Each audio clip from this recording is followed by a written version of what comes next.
never imagined that a dusty old shoebox in my attic could unravel my entire life. But there it was, tucked away behind Christmas decorations, waiting like a time bomb. Growing up in a quiet suburb of Chicago, life felt pretty ordinary. My parents, Tom and Linda, were the picture of middle-class stability. Dad worked as an accountant.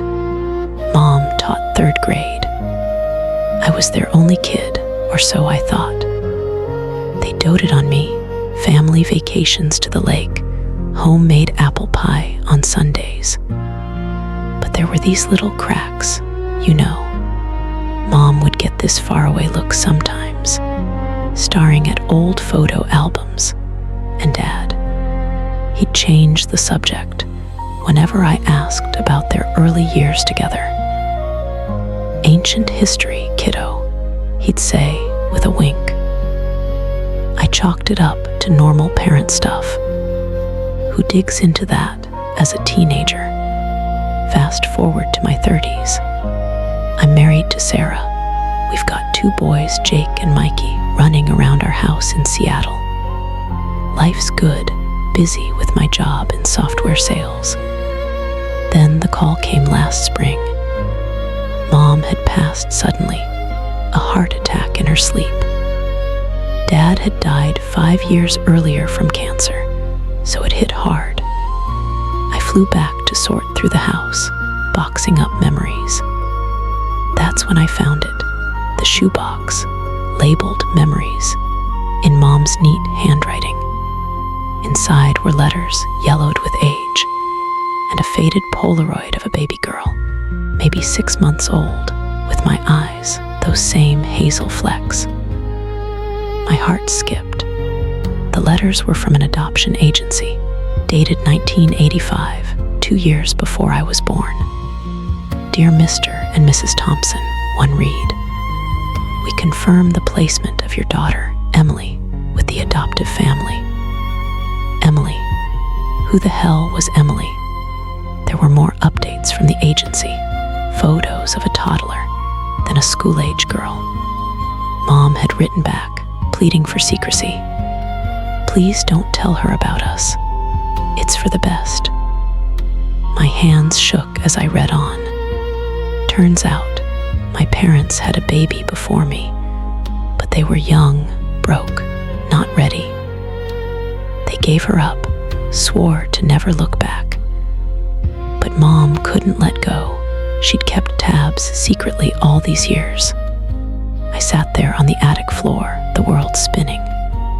Why hide this? Did they think I'd judge them? Or was it shame, buried so deep it became a ghost? I didn't tell Sarah at first, couldn't process it. Nights blurred into days of online searches, piecing together clues. The adoptive family's name was in one letter, the Harrisons in Boston. A quick Facebook stalk, and there she was, Emily Harrison, 38, a nurse with a husband and a daughter. She looked like Mom, that same warm smile. My sister. The word felt foreign, but right. The tension built like a storm.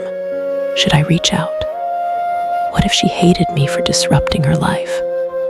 What if she didn't know she was adopted? Sarah found me one night, staring at my laptop, tears streaming. "Talk to me," she said softly. I spilled it all, the secret gnawing at me. "You have to decide," she whispered, holding my hand. "But family, it's everything." I agonized for weeks, drafting emails I never sent, packing our living room until the carpet wore thin. Finally, I hit send. "Dear Emily, this might sound crazy, but I think we're related." I attached the Polaroid, explained the box, the letters. My stomach twisted, waiting for a reply. 2 days later, her email popped up. Oh my God. I've always known I was adopted, but never the details. Can we talk? We video called that weekend. Seeing her face, our face, hit like a wave. "Hi, brother," she said, voice cracking. We talked for hours, swapping stories. She grew up happy, but always wondered about her roots. I told her about Mom's pies, Dad's bad jokes. Then the emotional flood came. She pulled out a locket, the same one from the baby photo. My adoptive mom gave it to me, said it was from my birth parents. Inside was a tiny picture of young Tom and Linda. We both broke down, sobbing across the screen. "They loved you," I choked out. "They never stopped." It was like unlocking a door to a room I'd never known existed, filled with grief and joy tangled together. Meeting in person sealed it. We flew to Boston last summer, hugged at the airport like we'd known each other forever. Her daughter called me uncle right away, and Sarah fit in like family. We visited Mom and Dad's graves, laid flowers, whispered apologies and thanks. The secret that haunted my parents became our bridge. Life's different now. Emily's part of holidays, texts about the kids. That decision to reach out. It changed everything, turned loss into connection. Secrets have a way of festering in the dark, but light heals. If you're hiding something, maybe it's time to let it out.